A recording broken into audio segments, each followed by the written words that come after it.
Hey, salut à toi, bienvenue dans cette nouvelle vidéo. Dans cette vidéo, on va parler de la délégation. Est-ce que tu dois tout déléguer? Quelles sont les possibilités pour toi si tu n'as pas de connaissances, tu n'as pas envie de te prendre la tête? Est-ce que tu peux déléguer carrément un site web? Est-ce que tu peux faire plein de choses? Tu vas voir qu'il y a plein de possibilités, que tu peux en fait faire tout faire. T'as pas besoin forcément de faire toi-même les choses, mais je vais t'expliquer la bonne méthodologie, par quoi je suis passé et qu'est-ce que la délégation te permet pour monter ton business, comment tu vas pouvoir le faire exploser de cette manière. Alors c'est vrai, il faut savoir qu'il y a beaucoup de personnes qui se prennent la tête, qui disent je sais pas faire un site web, je sais pas faire un design, je sais pas rédiger des conditions générales de vente, je sais.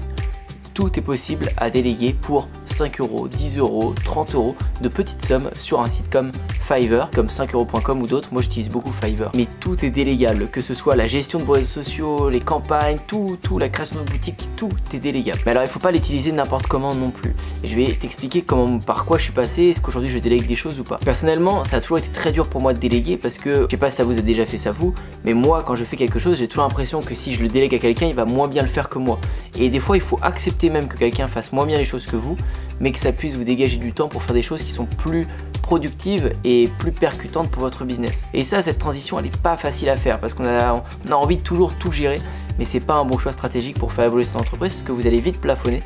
Votre temps il est limité comme tout le monde, et donc si vous voulez faire quelque chose de bien, il faut diviser toutes les tâches à une équipe, que ce soit des petits freelances sur Fiverr, que ce soit des salariés, mais il faut déléguer tout ça. Alors quand on crée une boutique, si c'est sur Shopify ou n'importe quoi, les premières boutiques, je vous conseillerais toujours de les créer vous-même parce que c'est hyper simple, et si vous faites pas les choses vous-même dans un premier temps, n'importe quelle tâche, vous saurez jamais si la personne après, votre freelanceur ou votre employé, va faire bien les choses parce que vous serez déjà passé par là. Vous saurez que là au final non, tu chipotes, tu peux faire mieux, là tu peux faire mieux, et vous vous rendrez compte vraiment de la difficulté du travail que vous lui demandez. Si vous ne l'avez pas fait avant, vous pourrez pas bien juger. Au final, le travail ne sera pas aussi efficace qu'il devrait l'être. Après, tout dépend des corps de métier. Par exemple, moi, il y a quelque chose, c'est le design. Tout ce qui est design. Quand vous démarrez votre boutique, vous allez devoir faire un logo. Un logo pour donner une image de marque à votre boutique. Si c'est quelque chose de prestigieux, plutôt moyenne gamme, entrée gamme pour tout le monde, si vous voulez que votre boutique soit noire et blanche, etc., bah, votre logo va être accordé à tout ça. Bref, ça je sais pas faire. Ça il faut des compétences. Si je commence à m'essayer de me faire un logo moi-même, ça va rendre n'importe quoi et ça va pas être bon.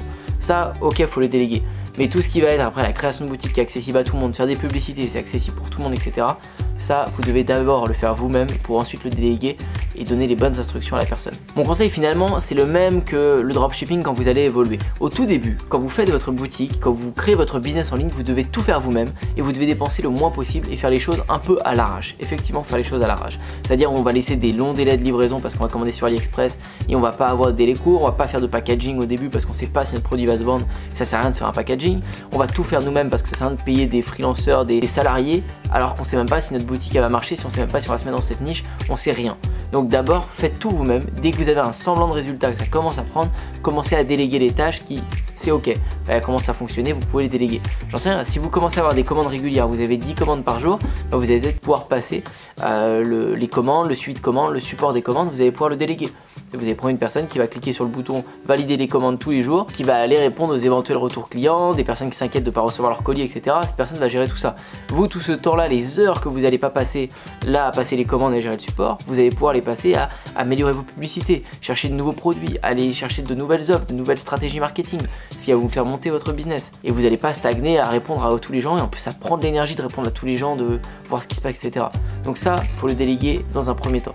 Et ensuite c'est pareil, gardez ce que vous aimez et là où vous êtes performant. Si les pubs, comme moi, c'est votre truc, si vous adorez les pubs, vous kiffez faire de nouvelles publicités sur YouTube, sur Instagram, tester de nouveaux réseaux, bah gardez les pubs. Si vous savez les faire mais c'est un truc qui vous fait chier, et bah vous le déléguez, pareil. Mais dans un second temps, quand vos pubs sont rentables, quand vous avez des bons retours sur investissement sur chaque pub. Parce que si pendant 1 ou 2 mois vous avez tel résultat avec vos pubs, vous allez bien voir avec votre freelanceur s'il fait la même chose, s'il fait quelque chose de bien, si une pub peut fluctuer, et elle fluctue forcément, mais vous allez voir s'il fait bien le travail ou pas. Mais si vous allez le voir parce que vous l'avez fait avant. Voilà, mais après notez bien que Fiverr, des sites comme ça sont une énorme aide pour notre business. Quand vous savez pas faire des conditions générales de vente, si vous voulez pas prendre celles qui sont générées par Shopify ou autre, vous pouvez demander à des gens sur Fiverr de vous les faire. Même si ça va pas être des conditions générales de vente super bien faites et qui sont pas exactement aux normes de votre société, au début vous n'avez pas de société, vous avez rien.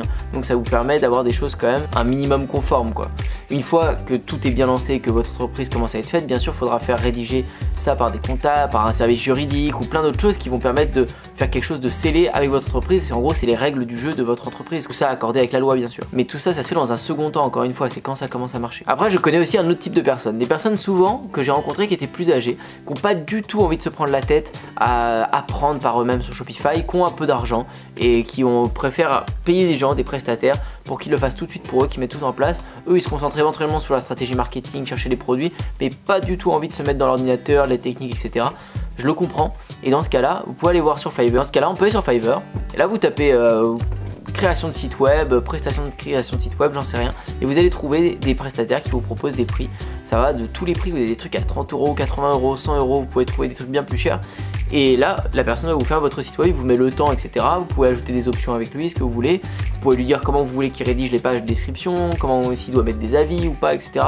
Ce que je vous conseille toujours de faire quand vous prenez un site sur Fiverr, quand vous passez votre commande, donnez-lui un site exemple. Moi je prends toujours un site exemple, c'est-à-dire il y a plein de sites qui sont magnifiques. Je vous ai déjà parlé de plein de sites ici comme Cuts Clothing qui fait les vêtements. Bah, vous prenez ce site là, vous lui envoyez, vous lui dites voilà, ce site est super propre, je veux quelque chose dans cet esprit, hyper propre, nif, avec des belles descriptions, des avis, quelque chose de carré au niveau de la couleur, qui a un vrai sens. Et ensuite vous allez voir le site et vous allez pouvoir proposer des révisions. Si le site ne vous plaît pas, vous allez dire bah non, je veux encore que tu améliores ça et ça avant que je paye. Donc c'est vraiment l'avantage, ça coûte pas très cher, vous n'allez pas avoir le truc le plus dingue du monde, ça c'est sûr, parce que sinon il faudrait payer plus cher un prestataire de meilleure qualité, mais ça vous permet quand même d'avoir quelque chose qui fonctionne. Vous allez pouvoir tester vos produits et quand ça marchera mieux, vous ferez les choses mieux, comme n'importe quoi dans le business. Au début on commence tranquille, ne bouffez pas votre énergie à faire un truc magnifique dès le début, vous ne connaissez rien et vous allez forcément vous prendre des murs. Si vous raisonnez pas comme ça, vous allez vous démotiver. J'en vois énormément qui se démotivent parce qu'ils mettent toute leur énergie sur un truc alors qu'ils savent même pas si ça va marcher. Et quand tu mets toute ton énergie, t'attends, tu te mets la pression pour un lancement, tu vas lancer une pub sur un t-shirt, ça fait 3 mois que tu travailles sur tes fiches pro du t-shirt et ça marche pas, c'est un énorme coup dur parce qu'en plus dans ta tête tu t'étais préparé à ce que ça marche maintenant. Donc ne fais pas ça, passe juste 2 jours sur tes t-shirts, tranquille. Fais le truc un peu à l'arrache, propre, juste que ce soit vendable. Tu lances, tu vois que ça commence à marcher, ok, j'améliore pour que ça vende plus. Et une fois que ça commence à être nickel et que ça part, là tu fais les choses hyper bien, là tu peux y aller, mais au début ça ne sert à rien. Donc voilà mon conseil par rapport à la délégation sur Fiverr ou d'autres sites, si franchement vous avez un peu de volonté, faites votre site web vous-même, faites tout vous-même et vous déléguez au fur et à mesure les tâches qui commencent à fonctionner. Si vous n'avez pas du tout envie de vous prendre la tête avec ça, vraiment ça vous fait chier de faire un site web, vous avez un peu d'argent à mettre, et ben vous les mettez dans les freelancers et ça vous permettra aussi de créer votre business sans que vous ayez rien à faire et vous focaliserez uniquement sur les tâches qui vous plaisent. Voilà, j'espère que cette vidéo elle vous a plu, elle vous a aidé, n'hésitez pas à vous abonner, je vous dis à très bientôt. Ciao. Et pourtant, aujourd'hui, je suis indépendant. Et je peux le dire, c'est vraiment grâce à Antoine. Antoine Bougan, qui est un super entrepreneur que j'ai d'abord connu à travers ses vidéos YouTube et ensuite j'ai eu la chance de le voir en vrai et surtout de l'écouter à travers une conférence qu'il a fait à Paris. Je suis à Los Angeles du coup pour quelques semaines. Merci Antoine, c'est grâce à toi, c'est grâce au sous que j'ai pu gagner grâce à toi. Antoine Bougan. Il y a quelques bons formateurs sur internet qui donnent des bonnes choses, mais pas autant que lui, hein. Vraiment, lui, sa formation elle est au top. Mais c'est surtout le plus important, le suivi d'Antoine. Merci Antoine. Type vraiment génial. Business de 4300 € en un mois. Ça va changer la vie de beaucoup de personnes. Je recommande Antoine Bougan. La plus belle connaissance que j'ai eue depuis que je suis, depuis très longtemps. Je te remercie. Merci. Je te remercie. Merci à toi Antoine. Ça va changer la vie de beaucoup de personnes.